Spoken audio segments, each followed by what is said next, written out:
En nombre de Dios y la patria, se abre la sesión.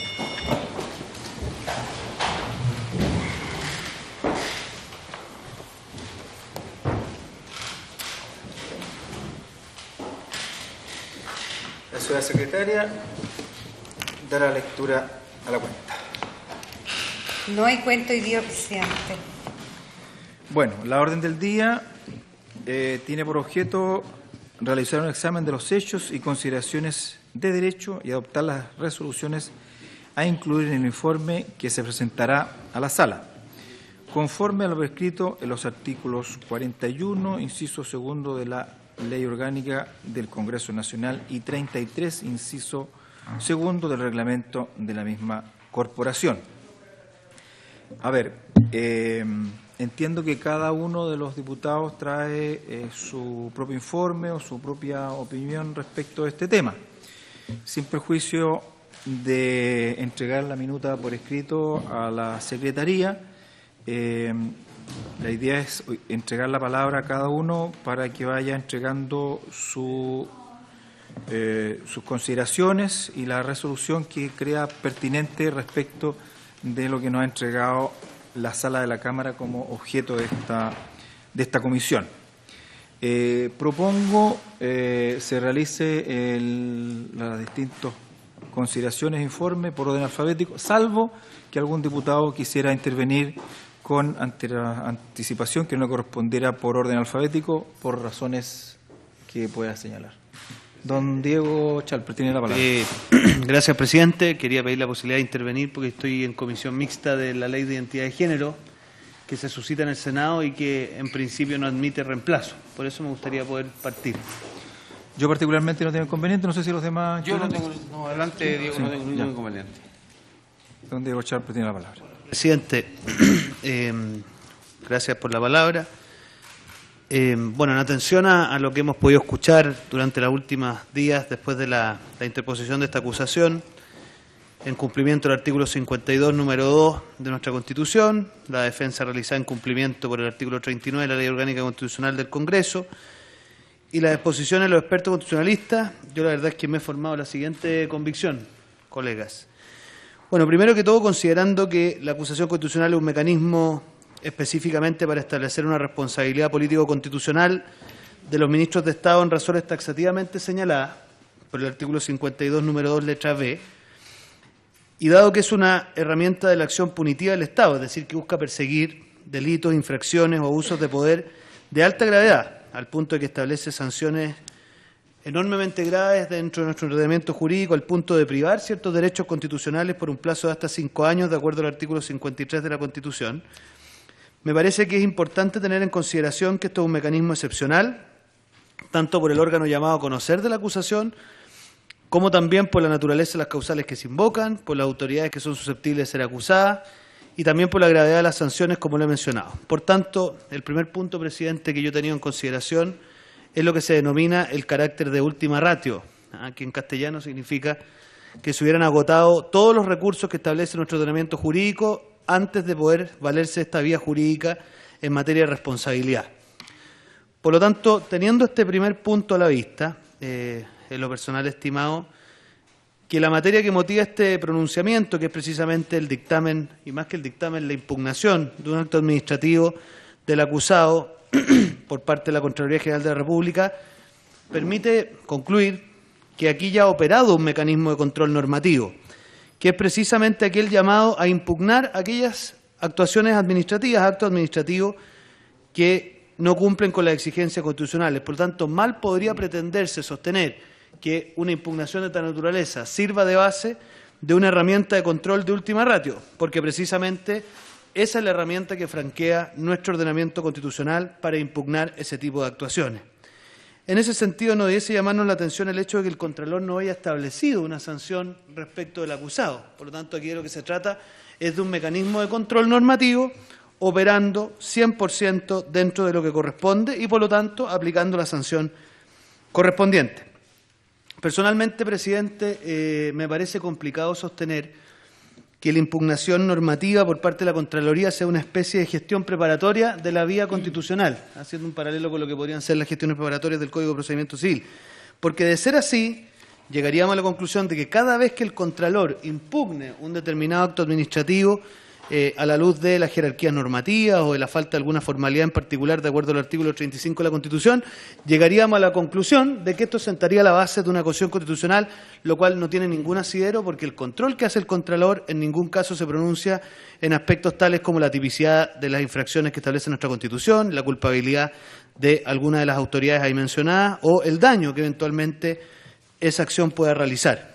Por lo tanto, me parece, presidente, que en este caso lo que ha ocurrido es que ha operado un control normativo que establece nuestra Constitución, lo cual resulta incompatible con sostener la viabilidad de la acusación constitucional que precisamente se sustenta en que se hayan agotado todos los controles establecidos.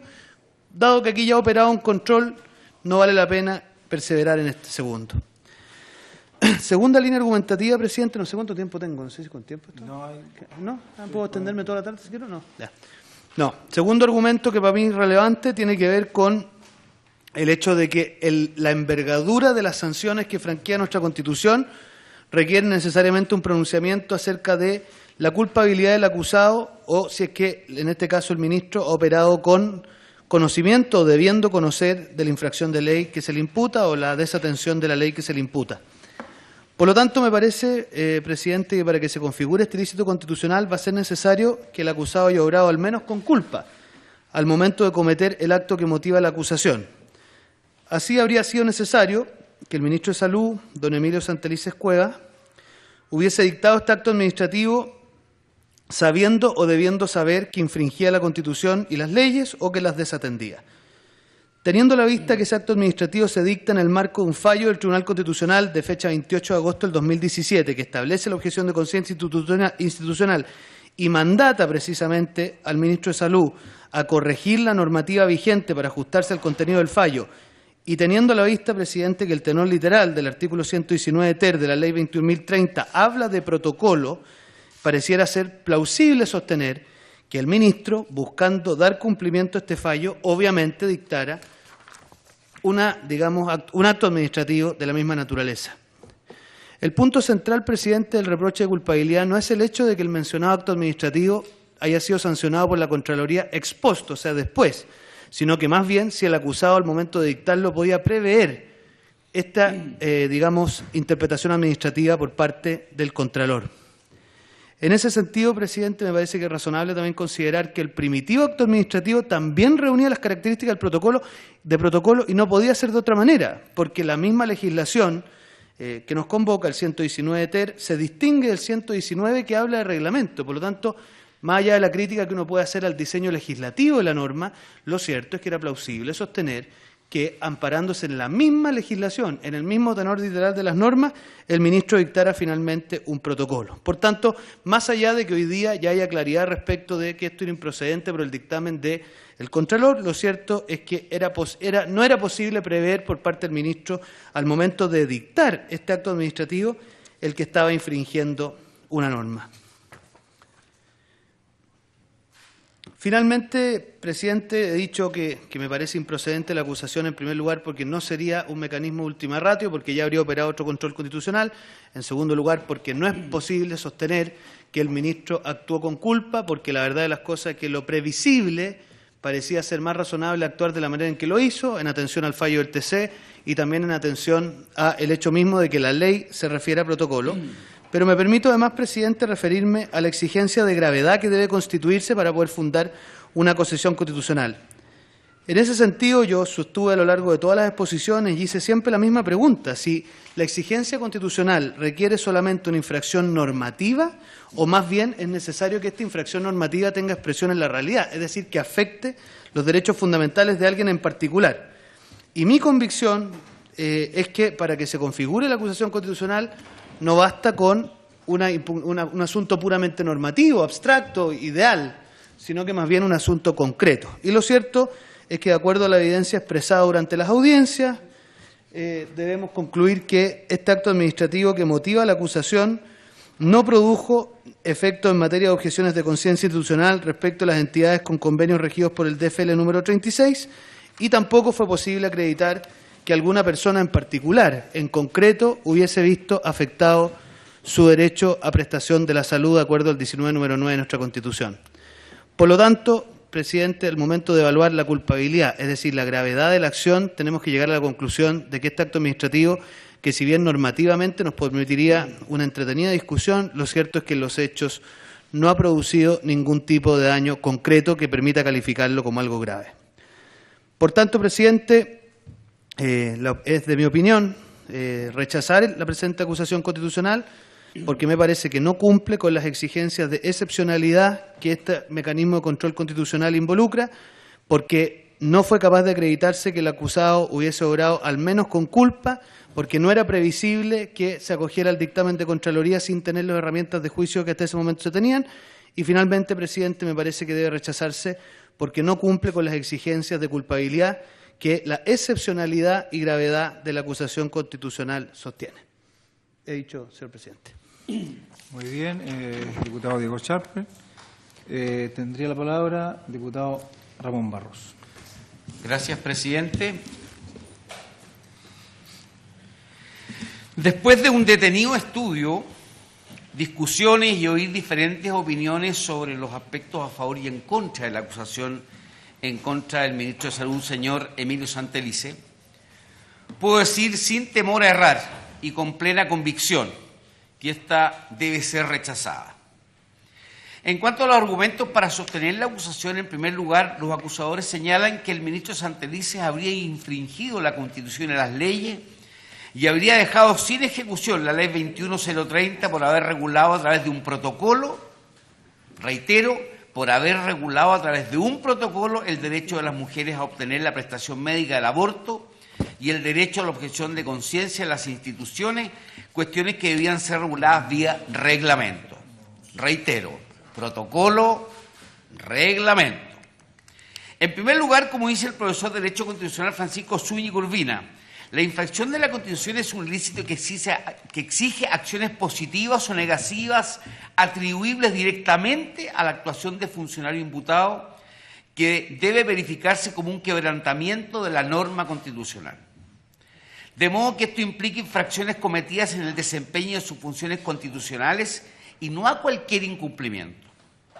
La entidad de la vulneración constitucional debe ser aquella que implique infringir aspectos definitorios de las atribuciones del ministro, tal como se ha sostenido en otras acusaciones constitucionales.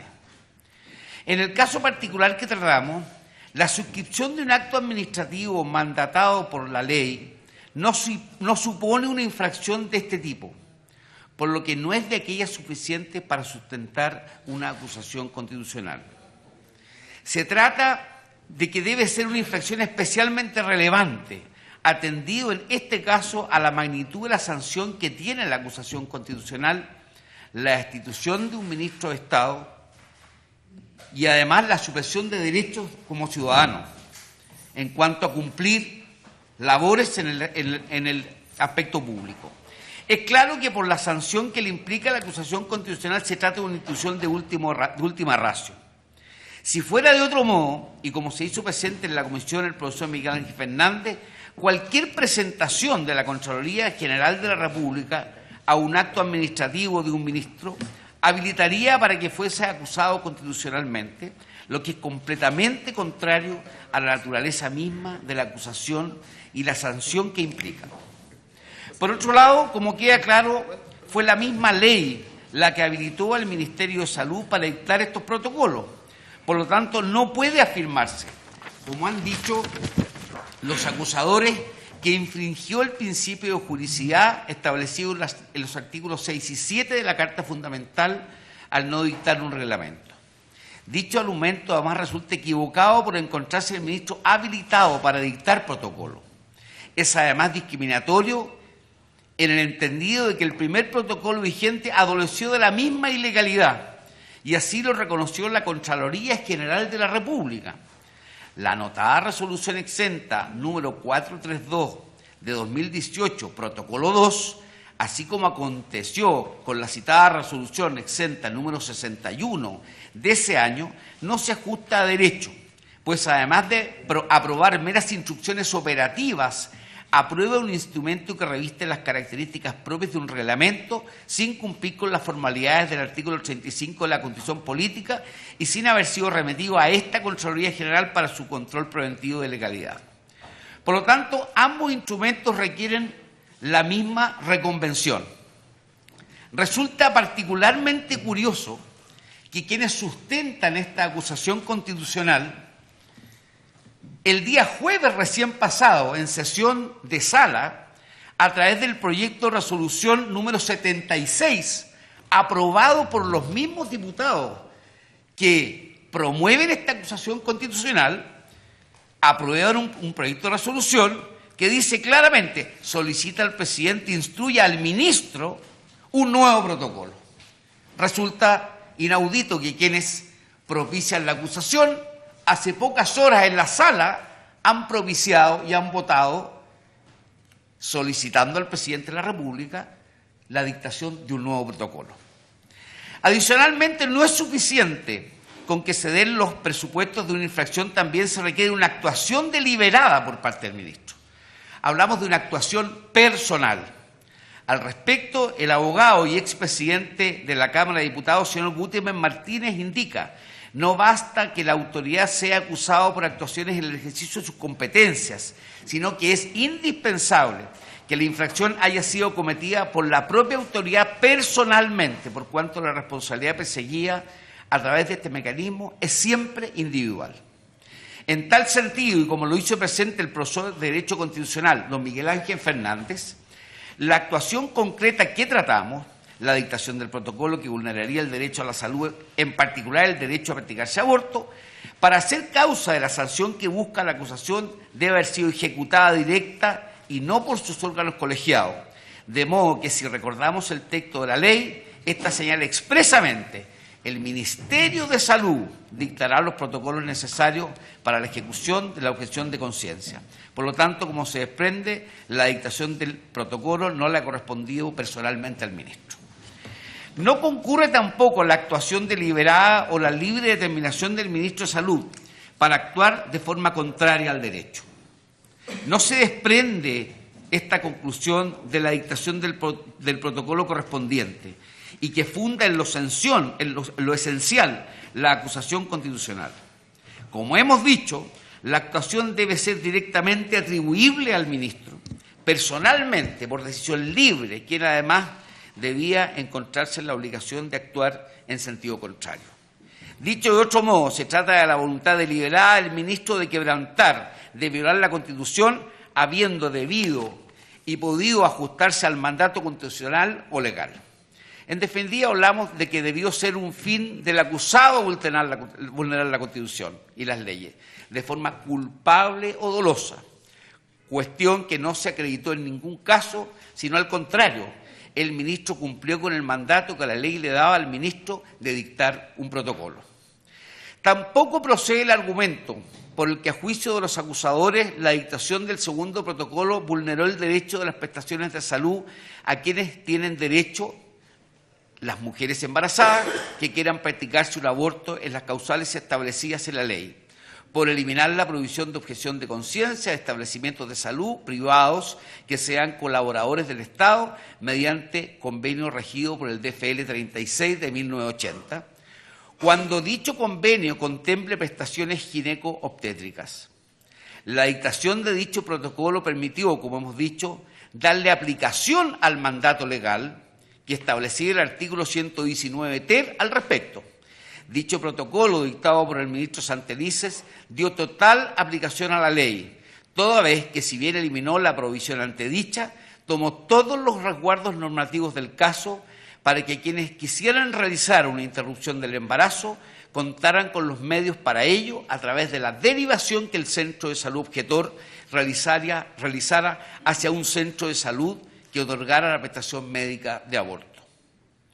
Por otro lado, y tal como señaló el abogado del ministro Santelices, don Jorge Correa Sutil, en el periodo de vigencia del protocolo dictado por el ministro Santelices, no disminuyó el número de abortos realizados. De modo que, ante la evidencia no cabe interpretación, se prueba una vez más que el protocolo dictado por el ministro Santelices no vulneró el acceso a las prestaciones de salud de mujeres que quisieran practicarse aborto en las causales señaladas por la ley, ni en lo normativo, ni en los hechos, lo que en definitiva desestima totalmente la presunta ilegalidad con que habría actuado según sus acosadores. En razón de los argumentos anteriormente expuestos y las pruebas de que estamos en presencia de una acusación constitucional que no tiene la más mínima consistencia para ser admitida, es que considero que se debe acoger la cuestión previa deducida, espero, por el ministro Santelices, y en su efecto rechazar la acusación constitucional en su totalidad. Dejo una copia de mi intervención, señora secretaria, para efectos de incorporarlo al informe correspondiente. He dicho gracias. Gracias, diputado Barro. Al igual que el diputado Scharper, le solicito que se envíe vía correo electrónico el texto para efecto de que Secretaría lo tenga a su disposición. Por orden alfabético, que habían fijado, le correspondería al diputado Renato Garín. Gracias, presidente. Discúlpeme el atraso. El día lunes es bastante difícil poder estar en todos los lugares a la vez. Presidente, he estudiado la acusación constitucional y la defensa presentada por el abogado Correa Sutil y tengo una interpretación distinta de lo que he escuchado del diputado Barros y según colijo de las preguntas que se han presentado ante las presentaciones de los profesores, tenemos un diverso acercamiento al deber de cuidado que debe configurarse en este caso. Voy a partir por la defensa del profesor Correa Sutil para poder ilustrar mi punto. El profesor Correa Sutil presenta la cuestión previa y el primer argumento del profesor Correa Sutil es que este asunto se encuentra abierto. ¿Sí? Es decir, al estar abierto este asunto no correspondería a la acusación constitucional. ¿Cómo hace prueba el profesor Correa Sutil de que el asunto está abierto? Por la no dictación del reglamento. Esto es muy interesante. Es la defensa quien trae la no dictación del reglamento al debate. No es la acusación. Y esto es muy interesante porque de la no dictación del reglamento, el profesor Correa Sutil configura una defensa.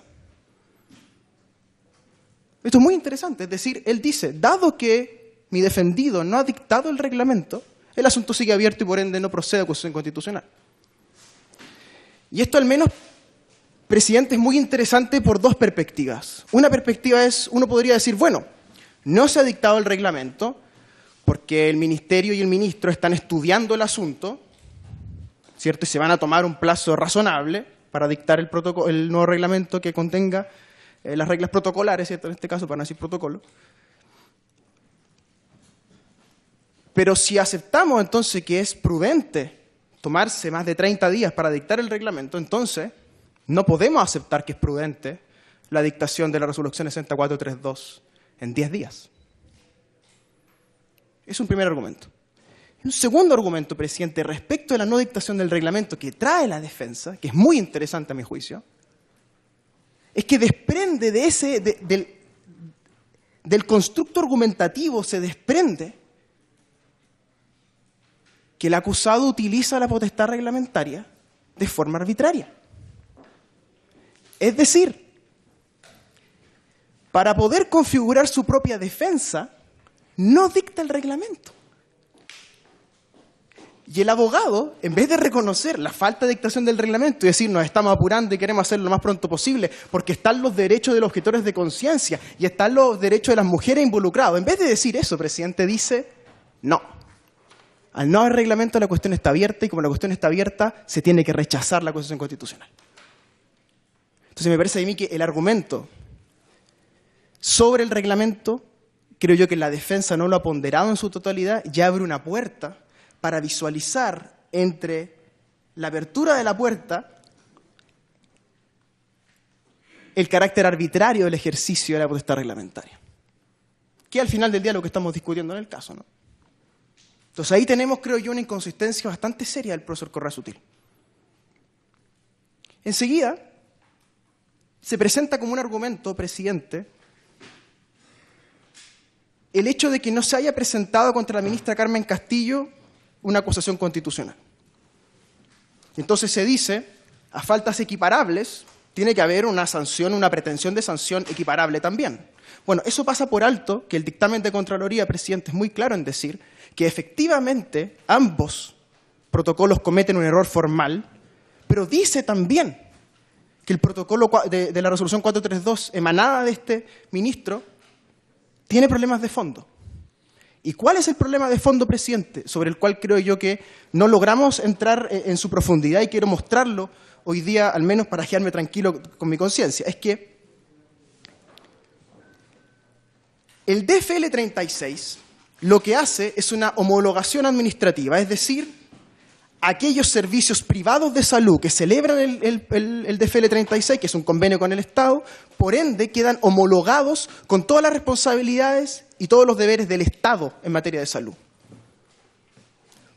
Por ende, razonando por silogismo, dado que el Estado no puede objetar de conciencia, ¿sí?, esa prohibición de objetar de conciencia al Estado también le es aplicable por homologación administrativa a las instituciones que celebran el DFL 36. Y esto, presidente, no es nuevo, no es innovativo. Esto está en la base del derecho administrativo, las homologaciones administrativas. Y esto nuevamente, presidente, es muy interesante, creo yo. El caso es ciertamente muy interesante, porque lo que nos muestra este caso, es que si se configura una falta en la resolución 432 como en la resolución anterior, son primero de distinta índole, así lo dice el dictamen. Por ende, no se puede pedir prima facie igual sanción para Carmen Castillo como para el ministro Santelices. Pero enseguida, vean ustedes, esto es muy interesante, vean ustedes, Correa Sutil pretende establecer de la no presentación de una acusación constitucional contra Carmen Castillo la no entidad de esta acusación constitucional. Es decir, palabras simples, como no están las dos acusaciones presentadas, por ende, esta carece de sustento, porque el dictamen no da para una acusación constitucional. Y claro, uno piensa políticamente, ¿no? Políticamente, ¿a quién le corresponde hacer un juicio político respecto de la ministra Carmen Castillo? Bueno, uno diría en principio a la coalición que defiende al ministro Santelices, en principio. Pero claro, si esa coalición presentara la acusación constitucional contra Carmen Castillo, por ese solo hecho entonces pasa a tomar la entidad el caso. Por ende, nuevamente, para defender al ministro Santelices, es mejor que no se presente la acusación constitucional contra Carmen Castillo. Entonces, vean ustedes, de la no dictación del reglamento, Correa configura una defensa. De la no presentación de la acusación constitucional contra Carmen Castillo, Correa configura una defensa y establece una disparidad en el trato. Y esa disparidad en el trato no es efectiva, jurídicamente hablando. Porque la paridad en el trato entre Castillo y Santelices no está en la presentación de la acusación o no, está en el plazo constitucional que se establece para presentar dicha acusación. Es el plazo el que sirve como garantía de la igualdad ante la ley, en este caso, el plazo. Y el plazo precluyó el 11 de junio. Entonces creo yo que hay dos argumentos sumamente resbalosos que la defensa ha tendido a exagerar, que es la no dictación del reglamento y la no presentación de la acusación contra Carmen Castillo. Pero sigamos, descartemos entonces esas dos cuestiones que a mi juicio falta profundizar en la defensa y vamos más al fondo. Ya hemos dicho entonces que al no haber reglamento se configura una defensa para Correa Sutil, al no haber acusación contra Carmen Castillo se configura otra defensa, es decir, una doctrina de los no hechos. Pero vamos a los hechos duros, a la roca dura de este caso, que es el dictamen de Contraloría. Este es el primer caso de acusación constitucional que claramente se funda, ¿no?, en una jurisprudencia administrativa de esta índole. Pero de que sea el primer caso, presidente, no se sigue que no se puedan presentar acusaciones constitucionales que se basen en dictámenes de Contraloría. Porque de ser así, habría norma expresa en la Constitución o en la ley de que no se puede hacer. Y cuando se enfrenta a la roca dura del caso, que es el dictamen de Contraloría que establece la ilegalidad cometida por el ministro Santelices, al no leer, creo yo, el DFL 36 y no comprender cómo este se aplica en la realidad jurídica, la defensa se ve obligada, presidente, a hacer algo que las acusadoras no hacen, que es salir con el canasto al bosque con adjetivos y lanzar adjetivos al bosque. La acusación constitucional, presidente, banal. Adjetivo. El dictamen de Contraloría, innovativo. Veamos. ¿Es banal la acusación constitucional? Lo negó expresamente Luis Cordero.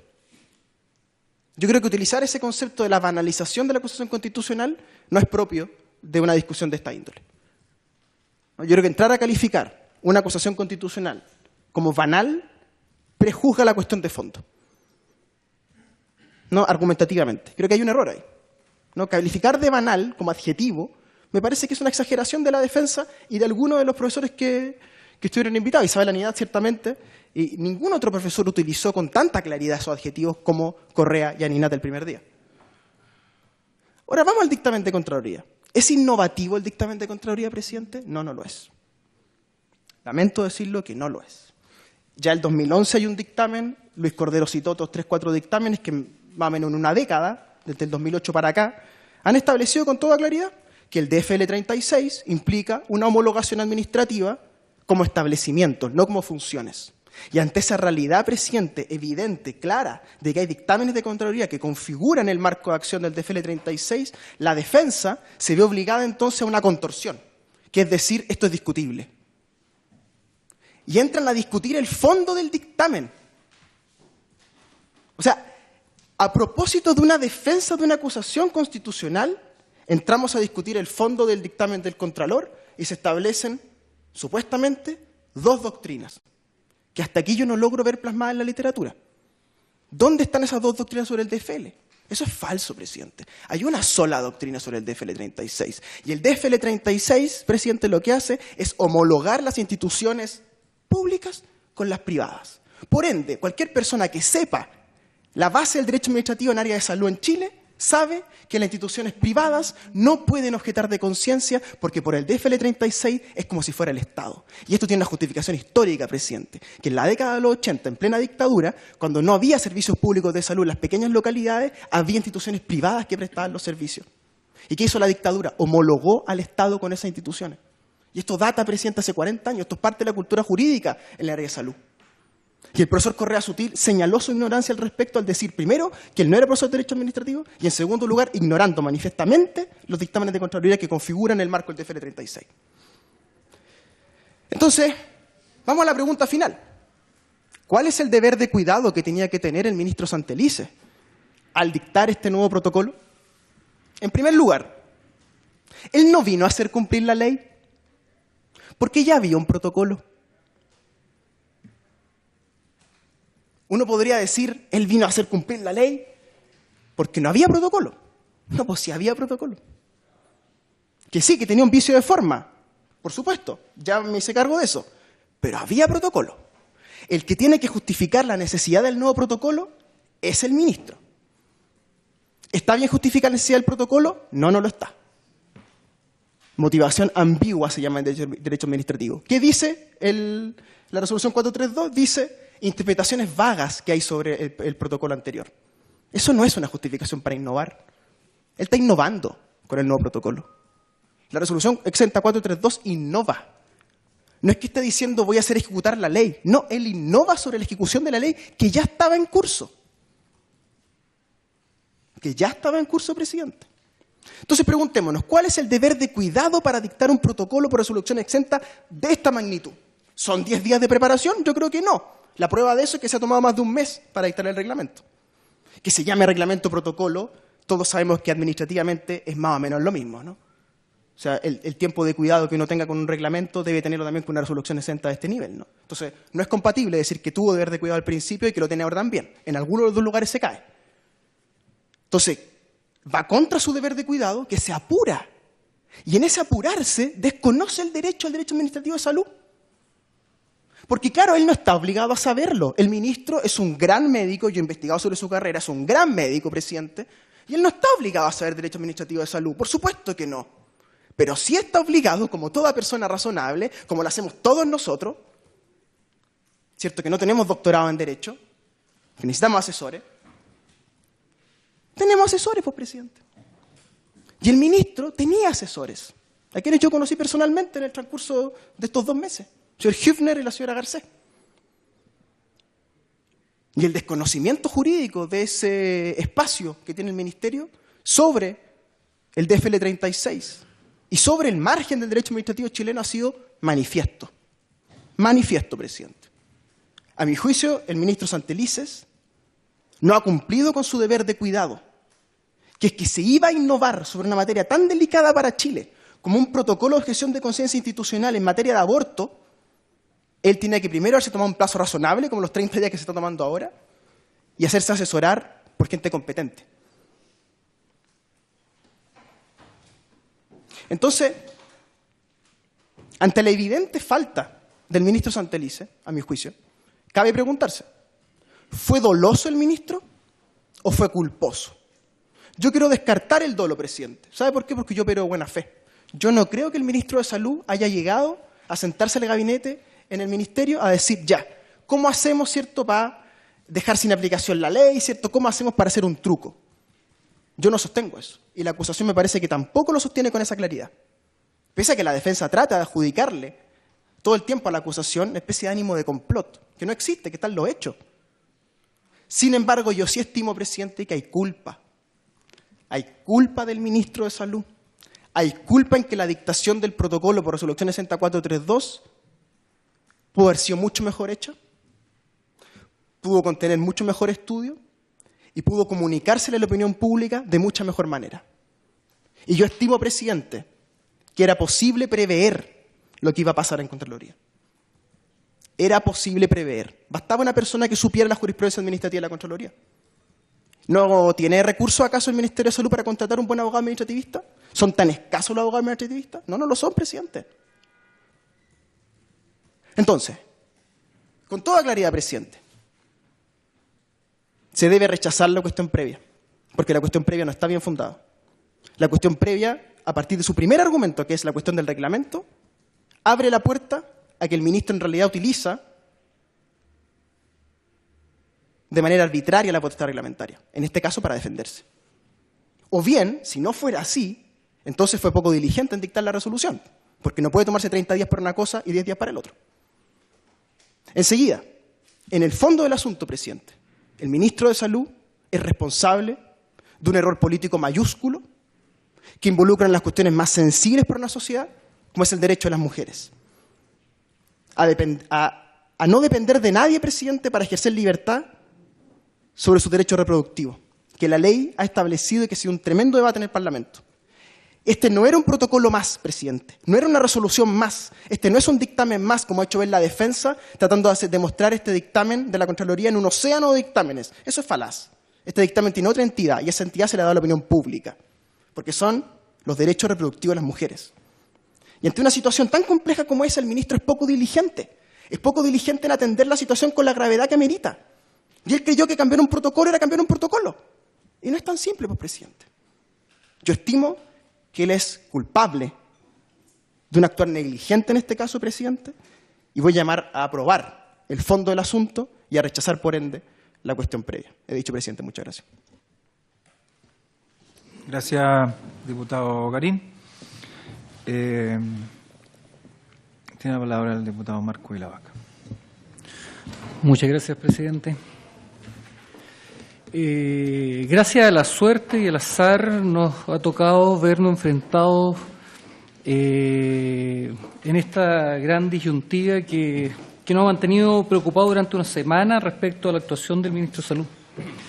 En mi caso particular, yo tenía opinión previa respecto al libelo que el Frente Amplio lideró, donde se sumaron una serie de diputadas en el Congreso. Yo creo que existió cierto nivel de apresuramiento en el ejercicio de un derecho. Quiero ponerlo como primera piedra dentro de lo que quiero señalar hoy día. Creo que esto además establece, y no quiero usar el término banal, porque tampoco es un concepto banal la acusación constitucional, tal como dice el diputado Garín, pero sí creo que se excedió en términos de impulsividad. Fue demasiado impulsivo el actuar de las diputadas. Yo tampoco creo que el ministro haya sido una santa paloma que dictó sin saber lo que estaba dictando cuando dicta el protocolo. Creo que los hechos en particular son graves. y el dictamen de Contraloría ha dejado claramente establecida la gravedad de la situación que estamos viviendo. Lo que yo digo es que existió un apresuramiento en el momento en que se presentó la acusación constitucional. Al analizar cada uno de los argumentos que establece tanto la acusación como la defensa, estudiar el informe de Contraloría, que me parece contundente, el haber escuchado a los diferentes profesores de Derecho Administrativo Constitucional que estuvieron presentando su exposición en este trabajo, uno empieza a quedar con algunas dudas y algunos sentimientos encontrados. Y es algo que a uno desde sus respectivas comunas le pasaba siempre cuando existían interpelaciones parlamentarias o acusaciones constitucionales. Y es que, en definitiva, la acusación constitucional, que es un juicio jurídico-político, resulta ser un gallito entre dos fuerzas políticas que, en definitiva, se enfrentan. Y creo que esta vez no va a ser la excepción. La alianza, de manera rigurosa, o Chile Vamos va a estar detrás de la defensa del ministro. Y ahí creo que efectivamente existió falta de conversación y falta de reflexión respecto a los hechos por parte del conglomerado que hoy día representa la fuerza más progresista de este país. Pero que yo tenga hoy día una crítica a la forma en que se presentó la acusación constitucional, que la tengo, no es menos cierto que hoy día lo que me compete y mi rol es también poner sobre la mesa el cumplimiento de lo que señala la Constitución en su artículo 19, número 9, 2, 3 y 4, en el sentido de que el Estado debe proteger el libre e igualitario acceso a las acciones de promoción, protección y recuperación de la salud, ¿ya? Y en este actuar, creo que el ministro comete un grave error. Comete un grave error por varias cosas. No voy a tratar en este momento el capítulo primero porque creo que, y ahí comparto la visión de casi todos los profesores de Derecho Administrativo y Constitucional que lo plantearon, que es una situación bastante compleja. Y fue el Tribunal Constitucional, al agregar el artículo 119 ter, quien nos plantea un problema más bien de orden práctico. Si bien, tal como dice el diputado Garín, si el ministro hubiera estado bien asesorado, por lo menos hubiera preveído esta situación, pero lo cierto es que tiene argumento legal para poder defender la instalación o la dictación de un protocolo. Porque el mismo artículo, incluido por el Tribunal Constitucional, quien establece la existencia de un protocolo. Pero ¿sabe dónde yo me quedo, presidente? Es que cuando el ministro de Salud dicta este protocolo, desarrolla dos acciones que a mí me parecen súper graves por parte de la primera magistratura del ámbito de la salud en Chile, y es el ministro. Antes no me quiero dejar pasar, antes que se me vaya la idea, este diputado Garín no es el primer caso donde se vive esta situación, y lo dijo muy bien, no me acuerdo qué profesor, el otro día, es el segundo caso. El primer caso fue el ministro de Justicia el año 1971 en el gobierno de Salvador Allende. ¿Ya? Caso muy parecido al actual. Entonces vuelvo a lo que iba a decir. Existen dos hechos que me parecen súper preocupantes. Porque mi misión como diputado es defender la aplicación de una norma que costó años y años de trabajo para su dictación y para que diera la luz. Y el ministro, de un protocolo que dicta 10 días de asumido el gobierno, es decir, que ya uno debe suponer de que no fueron esos 10 días, se han demorado 30 días en dictar un reglamento, sino que venían ya un trabajo preconcebido antes de asumir, viene y dice dos cosas que son súper graves. Lo primero es que una norma que es excepcional, como es la objeción de conciencia, él le da el carácter de general. Y además de un carácter general, sin siquiera fundamento. ¿Cómo es posible aceptar que el ministro de Salud, que quien es llamado a aplicar la normativa, le abre las puertas a que una norma de carácter excepcional se transforme en general a través de un protocolo. Y lo segundo es desconocer absolutamente lo que dice el DFL 36 en orden a esta asimilación que existe de las entidades privadas llamadas a cumplir este rol público, no reconociendo que también son parte de la institucionalidad de salud pública, permitiéndole a esas instituciones también la objeción. Por lo tanto, el ministro, en un protocolo que supuestamente es un instrumento para operativizar una norma determinada, desarrolla todo un rol legislativo, es decir, nos resta facultades a nosotros y él dicta norma. Y él dicta norma y dice, ¿sabe qué? El artículo ingresado por el Tribunal Constitucional, el 119 ter, al abrir la puerta a la objeción de conciencia institucional, me permite a mí ampliarlo. Por lo tanto, de hoy día, gracias a este protocolo, yo le abro la puerta para que cualquier institución de salud privada, incluso las que están regidas por el DFL 36, puedan ser objeto de conciencia. Y en definitiva establece una norma que es súper excepcional, que además rige otra norma excepcional. El establecimiento del aborto en 3 causales es excepcional, no es la regla general, ¿ya? Entonces, a esa norma excepcional, nuestros legisladores establecieron una excepción, que es la objeción de conciencia personal, que además tiene su contraexcepción, y le abre la puerta absolutamente a todo instituto privado que tenga convenio con el Estado, de acuerdo al DFL 36. Entonces creo, señor presidente, que el ministro aquí ha actuado de manera imprudente, ha actuado de manera grave, ha actuado tratando de torcer lo que este Congreso Nacional determinó el año pasado al dictar la ley del aborto en 3 causales. Ha actuado además con premeditación, porque yo no creo que haya dictado un reglamento en 10 días de mandato. Yo estoy convencido que esto lo venían preparando desde antes. Tenemos un ministro y un gobierno que nos está acostumbrando a tratar de torcer la nariz a las normas que este Congreso está dictando, procediendo a la dictación o gobernando a través de reglamentos y protocolos. Y esa cuestión a mí me parece grave.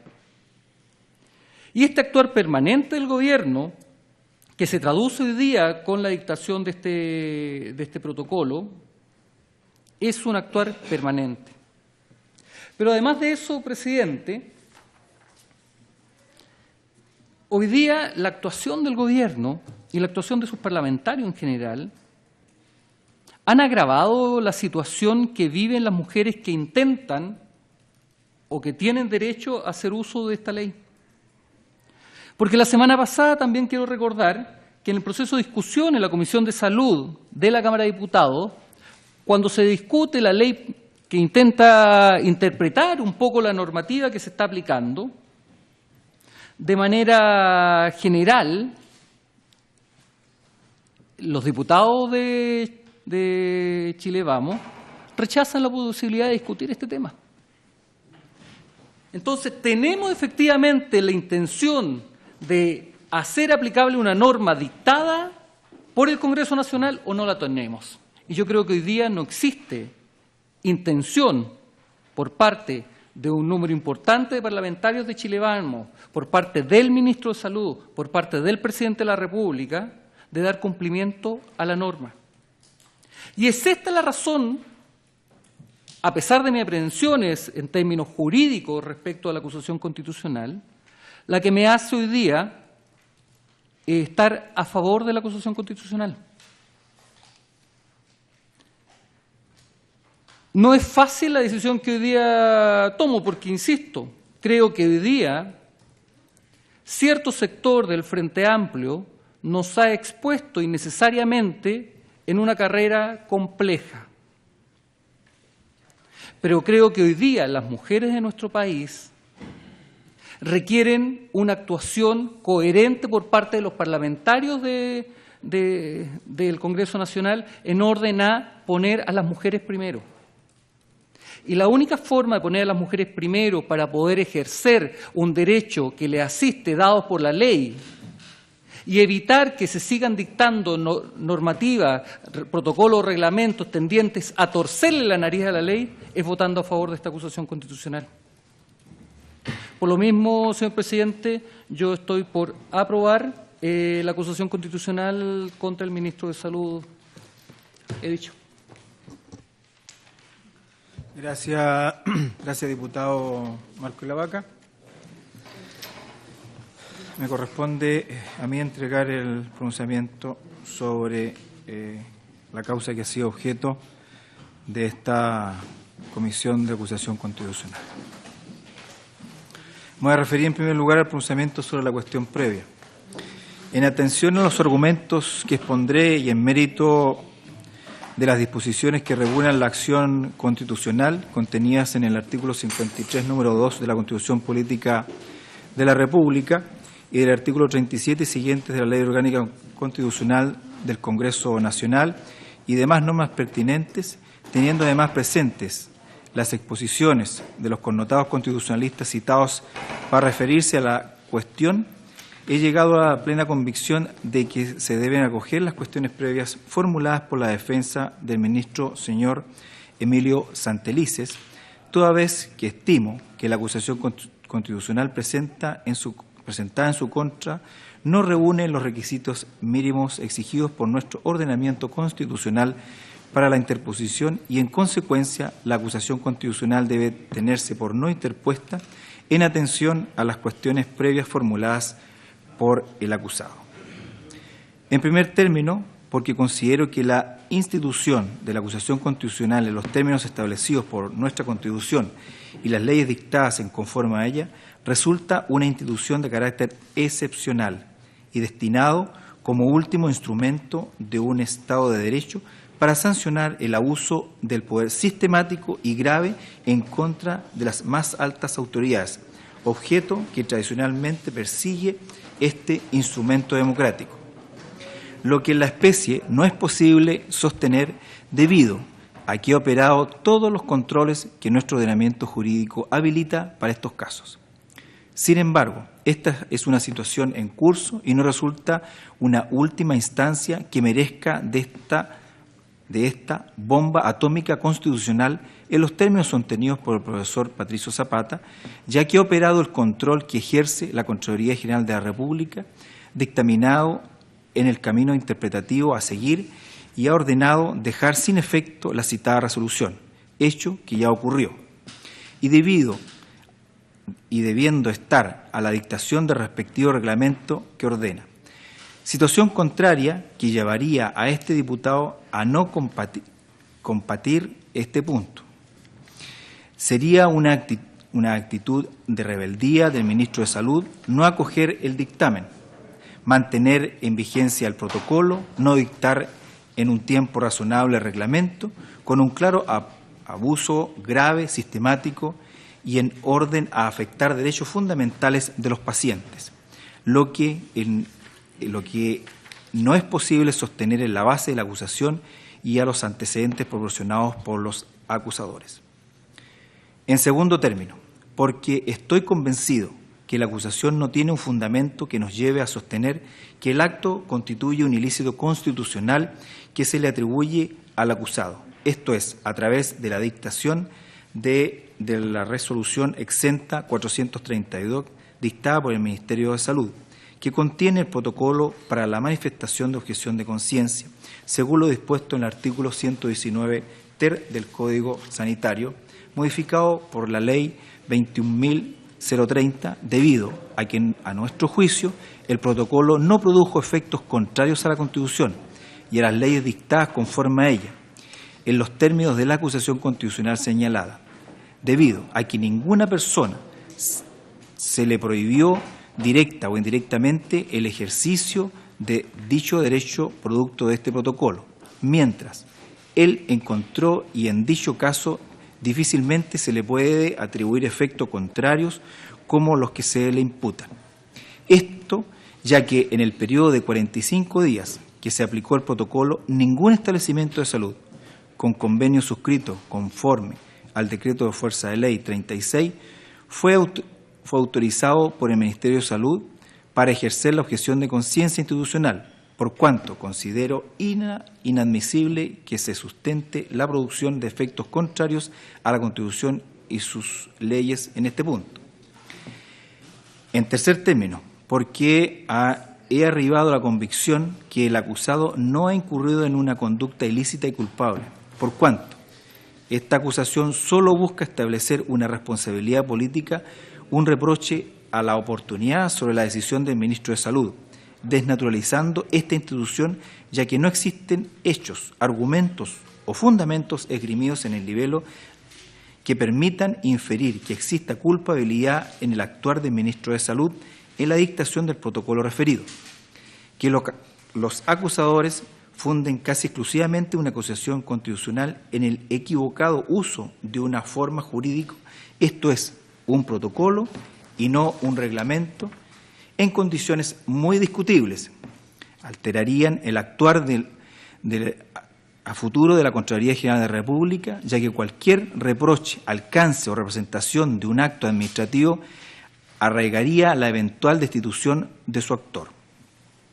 Teniendo presente, además, que los dictámenes de la Contraloría no resultan la última instancia y sus procedimientos pueden ser descartados si la fundamentación lo amerita, tanto por la Contraloría con otro dictamen posterior o por los propios tribunales de justicia.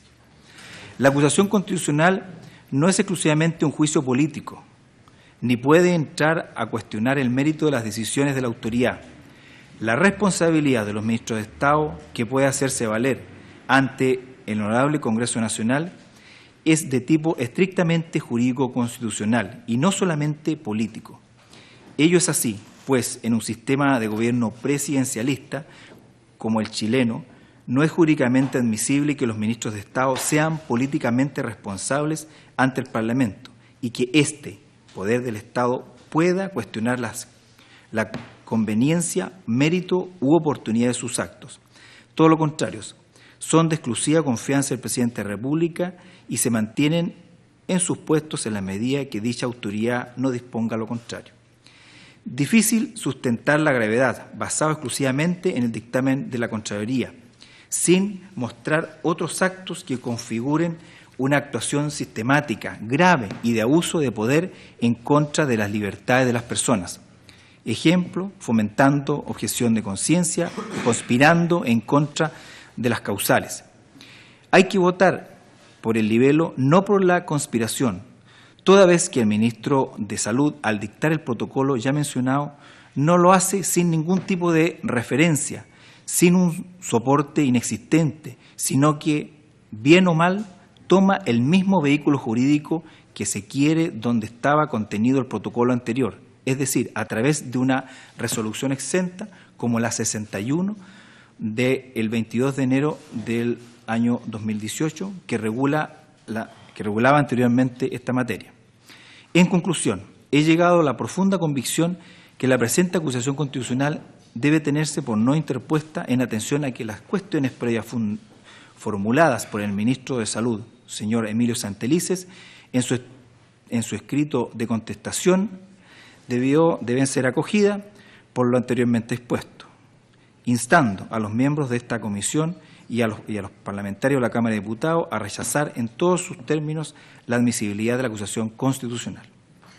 Respecto del procedimiento del fondo, sin perjuicio de ser la acusación constitucional interpuesta en contra del ministro de Salud, Emilio Santelices, resulta completamente inadmisible, según lo expuesto en la relación con la cuestión previa plantada, ya lo he señalado, corresponde que me pronuncie de igual manera sobre el fondo de los argumentos que fundamentarían el libelo acusatorio, ponderándolos razonablemente a fin de establecer la plausibilidad o no de los cargos formulados en contra del ministro. Respecto del primer capítulo, infracción a la Constitución y a las leyes y dejarlas sin ejecución al vulnerar el principio de juridicidad al dictar la resolución 432 del Ministerio de Salud. A mi juicio, el primer capítulo acusatorio no procede toda vez que concuerdo con la defensa cuando estos sostienen que habían antecedentes más que suficientes para estimar que el protocolo contenido en la resolución exenta número 432 del presente año era el medio adecuado para regular las cuestiones delegadas en el artículo 119 ter del Ministerio de Salud. En tal sentido, considero que al tenor de la Ley 21.030 se habilitó expresamente al Ministro de Salud para regular estas materias mediante un protocolo, indicando además el contenido que debía tener, es decir, debía regular ejecución de la objeción de conciencia y asegurar la atención médica de los pacientes que requieran la interrupción de su embarazo. Sobre este punto, cabe hacer presente la reflexión del profesor Manuel Núñez, quien sostuvo que gran parte de este problema se originó en el mal diseño normativo del artículo 119 ter del Código Sanitario, al que se sumó la complejidad originada por la sentencia del Tribunal Constitucional sobre dicho precepto. Concuerdo, además, que la historia fidedigna de la Ley 21.030 avala la tesis que esta regulación debía efectuarse a través de protocolos, ya que, como demostró el acusado, este criterio ya se encontraba presente según se desprende del segundo informe de la Comisión de Constitución de fecha 11 de julio del año 2017, donde se propone que la normativa que debía darle operatividad a la normativa general de rango legal sería un instrumento de carácter administrativo como el protocolo que dictó el acusado. En tal sentido, tanto el protocolo 1 como el protocolo 2 son dictados apegados al tenor literal del artículo 119 ter. No podemos desprender otra conclusión sobre esta postura. Más aún, si consideramos que el legislador no optó por un reglamento, ya que de haberlo requerido así, lo hubiese manifestado expresamente en el precepto del artículo 119 ter, y esto no ocurrió.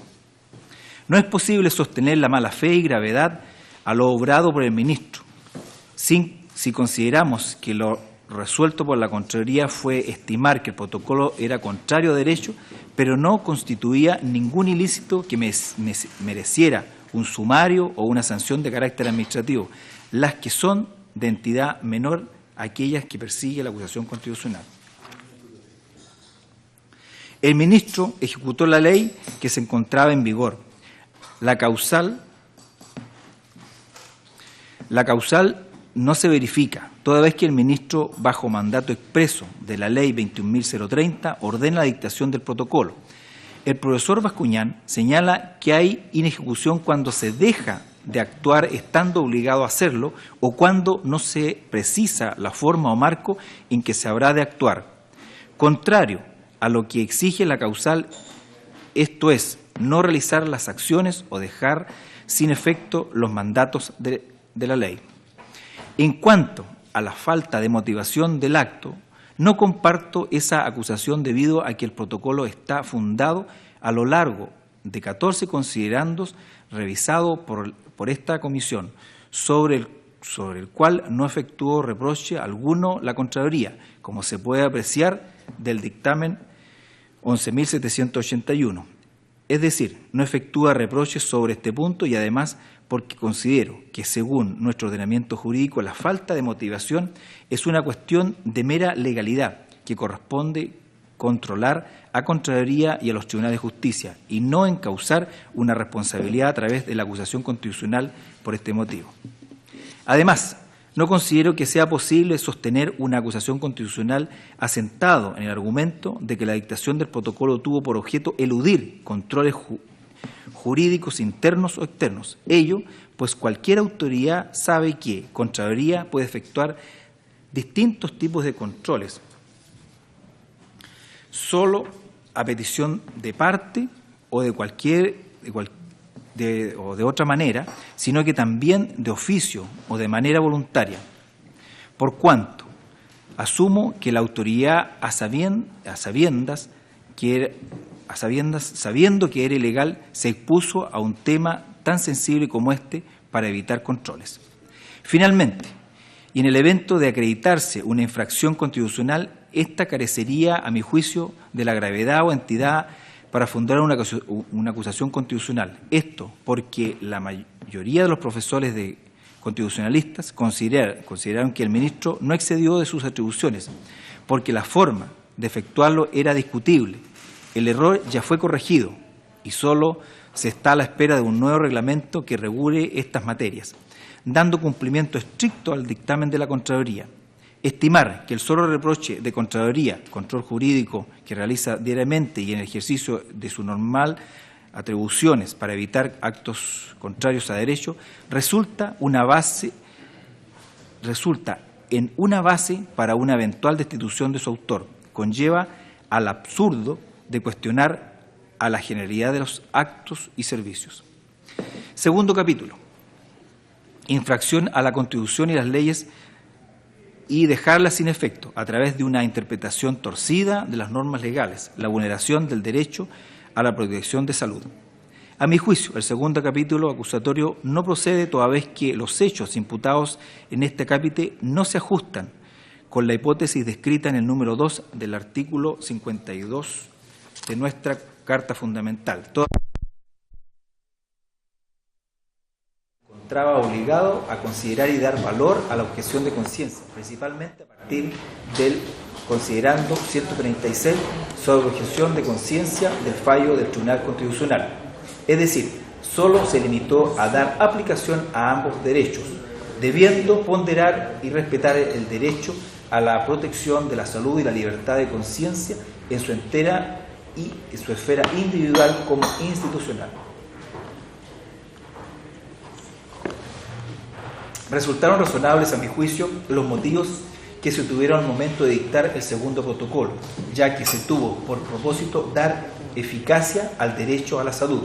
Primero, porque concuerdo que la interpretación y aplicación de la ley fue del todo razonable, al haber eliminado la prohibición que sostenía el protocolo 1 de que personas jurídicas bajo convenio por el decreto Fuerza Ley 36 de 1980 como colaboradores del sector público no podrían manifestar objeción de conciencia.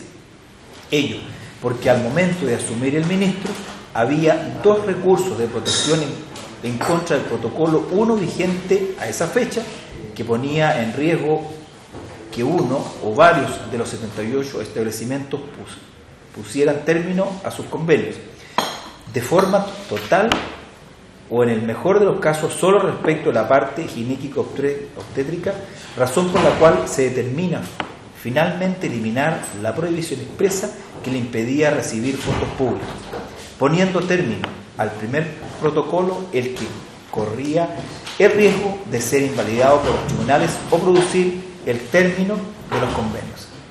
En definitiva, me parece razonable sostener que el segundo protocolo buscó fortalecer la función pública y el rol de garante del Estado en los términos del artículo 19, número 19 de la Constitución Política, y no privar el ejercicio de este derecho, privar el ejercicio de este derecho ni el artículo 19, el artículo 5, inciso segundo, en los términos de la acusación constitucional planteada. Con lo anterior dicho, no se le puede imputar al ministro de Salud respecto de este punto una infracción constitucional o legal, ya que por lo señalado se tuvo fundamento jurídico razonable a la fecha de su dictación. En cuanto a los derechos que supuestamente quedaron sin protección al dictar el nuevo protocolo, quedó de manifiesto que la Comisión, que no quedó sin efecto la Ley 21.030, ni se privó a ninguna mujer de la prestación médica que ésta regula, toda vez que no es posible encontrar ningún caso de interrupción voluntaria de embarazo sin atender. Tampoco los acusadores pudieron señalar casos, cifras, ni personas que se haya privado de las atenciones por aplicación del protocolo. En definitiva, No se dio cuenta en la acusación ninguna denuncia o queja de mujeres que no hayan recibido la prestación que regula el artículo 119 ter, menos por un problema de operatividad de la objeción de conciencia. Además, difícilmente podría existir casos debido a que las últimas dos instituciones que fueron autorizadas para invocar la objeción de conciencia institucional, Universidad Católica y Red Scriptus Cus, no contaban con convenios regidos por el decreto con fuerza de ley 36 de 1980. No habiendo casos, no se puede sostener la acusación que de haberse vulnerado el derecho a la protección de salud carece de fundamento la imputación, según lo revisado por la Comisión, y en tal sentido no se le puede imputar este hecho menos para arribar a una destitución. Finalmente, afirmo que de proceder a una acusación constitucional por estos hechos no solo resulta desproporcionado, sino que nos apartamos de la institución reservada para casos de suma importancia, entidad y para actos sistemáticos y abusivos en el ejercicio del poder, lo que no se desprende de este capítulo acusatorio. Tercer capítulo acusatorio: infracción a la Constitución y a las leyes y dejar sin efecto al haber obviado el carácter de excepcionalidad de la objeción de conciencia. Considero que no resulta plausible sostener la acusación bajo la hipótesis de haberse infraccionado la Constitución y las leyes y dejar sin efecto al haberse otorgado un alcance a la ejecución a la objeción de conciencia que habría contrariado su carácter excepcional y que, según los acusadores, se encontraría reconocido en nuestro ordenamiento jurídico. Ello debido a que del tenor literal del artículo 119 ter del Código Sanitario es posible sostener que el legislador mandató al ministro de Salud a dar ejecución de la objeción de conciencia, asegurando además la atención médica a pacientes. En tal sentido, el mandato del legislador, tal como se expresa, no incluye la posición de la acusadora, menos el tipo de interpretación que ésta debe tener. Esta concepción de interpretación restrictiva es meramente doctrinaria, que no es recogida por el legislador, al menos desde su tenor literal. A mi juicio, y luego de haber escuchado a los profesores de Derecho Constitucional, resulta razonable que sin haber distinciones en el precepto legal, se conjugarán y conciliarán en el protocolo tanto el derecho a la protección de salud, asegurando la atención médica de los pacientes, y por el otro lado, la libertad de conciencia, operativizando la objeción de conciencia en un plano individual e institucional, más si sobre este punto se pronunció el Tribunal Constitucional. Sobre la interpretación restrictiva de la objeción de conciencia, me es posible sostener y afirmar que resulta un tema altamente discutido el que las figuras excepcionales deban tener interpretación restrictiva. Tan discutible resulta que actualmente la Cámara de Diputados se discute en un proyecto de ley que interpreta el Código Sanitario en materia de objeción de conciencia planteada por establecimientos de salud, ante el requerimiento de interrupción voluntaria del embarazo, boletín número 11.653-11, ingresado con fecha 3 de abril de 2018, lo que nos permite sostener nuevamente que se está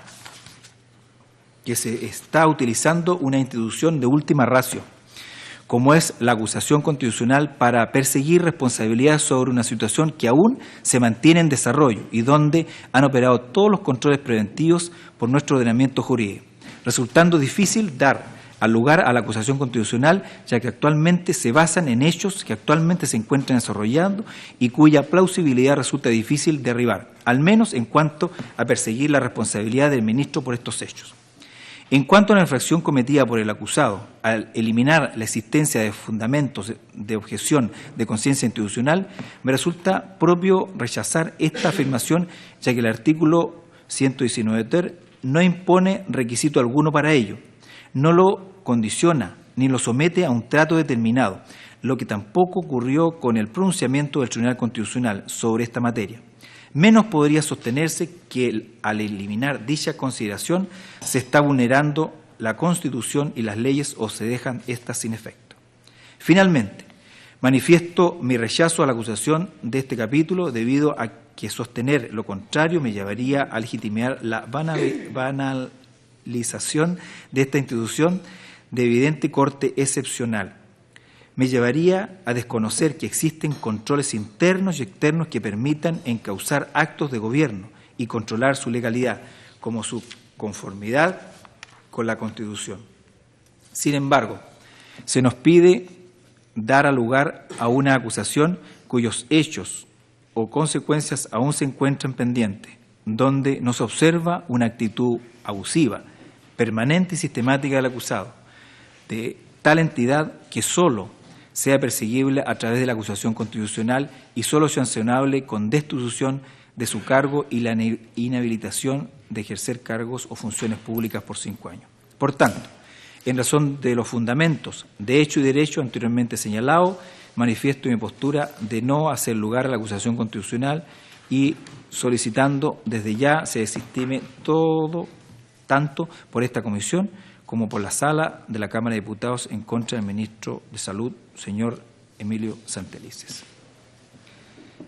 He dicho. Bueno, conforme a lo anterior, ya tiene la palabra la secretaria para que... Presidente, los integrantes de la comisión han hecho un examen de los hechos y de las consideraciones de derecho, cada uno por separado, y han concluido lo siguiente. 2 señores diputados, señor Garín y señor Isla Vaca, recomiendan aprobar la admisibilidad de la acusación constitucional y los señores Barros, Radver y Chalper recomiendan rechazar la admisibilidad de la acusación. Igualmente hago presente que la cuestión previa no es conocida por la comisión, sino que por la sala. Eso es todo, presidente. A ver, habiéndose verificado la votación, habiendo dado la votación la secretaria de la comisión, la recomendación que nosotros entregamos a la sala es de sea rechazada. Corresponde a la Secretaría redactar el informe final, donde, según lo que indica el reglamento, se indican los argumentos señalados por quienes fueron mayoría en esta votación. Corríjame, secretaria, si no es así.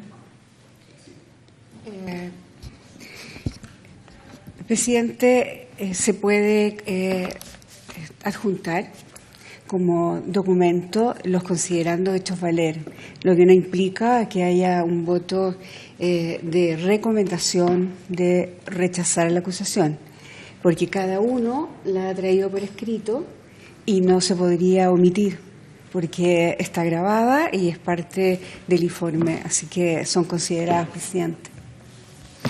Bueno, se ha tomado el acuerdo entonces de recomendar a la sala de la Cámara de Diputados rechazar las acusaciones presentadas. Se toma como acuerdo.